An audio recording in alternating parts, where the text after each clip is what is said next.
પુનિયાવાડ ગામે આમ આદમી પાર્ટીની જનસભા હજારોની જનમેદની વચ્ચે વિનુ રાઠવાનો વળતો પ્રહાર।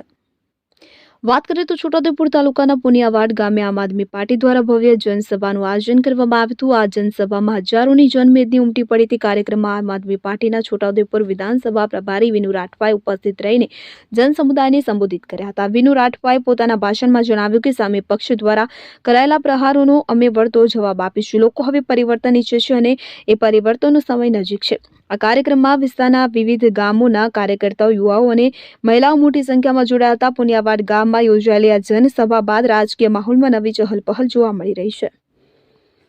ઇમરાન મિર્ઝા, છોટાઉદેપુર। નમસ્કાર। છોટાઉદેપુર જિલ્લામાં કાલે આમ આદમી પાર્ટી દ્વારા જનસભાનો કાર્યક્રમ કરવામાં આવ્યો હતો, જેમાં હજારોની સંખ્યામાં આદિવાસી વિસ્તારના લોકો ઉમટી પડ્યા હતા આમ આદમી પાર્ટીના સમર્થનમાં। ત્યારે છોટાઉદેપુરની અંદર અમુક પાર્ટીના લોકો ભાજપની બી ટીમ, કોંગ્રેસની બી ટીમ એવા વલણો કરી અને સોશિયલ મીડિયામાં ચલાવી રહ્યા છે। એનાથી અમને કોઈ ફરક નહીં પડવાનો।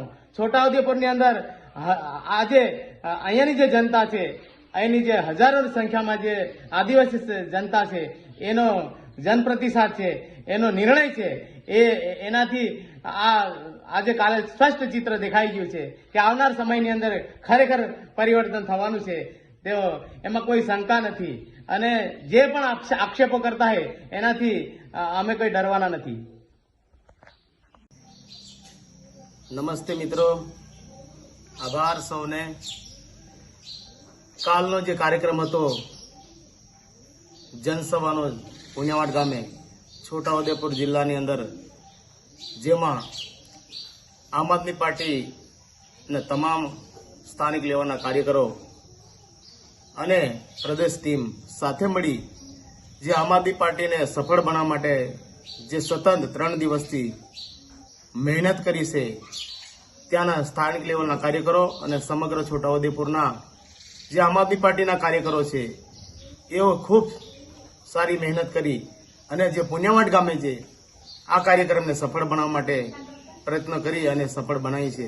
જે બદલ સૌ કાર્યકર્તાને મારા તરફથી ખૂબ આભાર માનું છું, કેમ કે આ જે કાર્યક્રમ અમારા માટે બહુ પડકારજનક આવ્યો હતો। જ્યારે કાર્યક્રમ કરવા જઈ રહ્યા ત્યારે ત્યાંના આજુબાજુના જે ચાલુ પ્રશાસનના નેતાઓ છે તેના ઘણા બધા પડકારો પણ અમને વેઠવા પડ્યા હતા અને ત્યાં જે જગ્યા પર કાર્યક્રમ હતો એ કાર્યક્રમની જગ્યા પર ત્યાંના સ્થાનિક લેવલના સરપંચશ્રીએ તેના પંચાયતના લેટર પર લખીને આપ્યું હતું અને પરમિશન માટે અમને પરમિશન પણ આપવામાં નથી આવી, છતાંય આ કાર્યક્રમ ત્યાંના અને સમગ્ર છોટાઉદેપુરના આદિવાસી વિસ્તારના લોકોની માંગ હતી અને હજારોની સંખ્યામાં લોકો આજે ઉમટી પડ્યા હતા અને ત્યાં જન પ્રતિસાદ કરવા માટે અને ત્યાં સ્થાનિક લેવલે જ્યાં મોટા નેતા ચૈતરભાઈ વસાવાના પધારવાથી અને ખૂબ સારી ત્યાં જન પ્રતિસાદ મળ્યો છે। લોકોને માંગ છે આવનાર સમયની અંદર બદલાવ લાવવાની, જે માટે કાલનો કાર્યક્રમ જે સફળ બન્યો એ સૌ આદિવાસી વિસ્તારના ભાઈઓ, બહેનો, માતાઓ અને વડીલો અને બુજુર્ગો અને નવયુવાન મિત્રોને અમારા તરફથી ખૂબ ખૂબ આભાર વ્યક્ત કરું છું।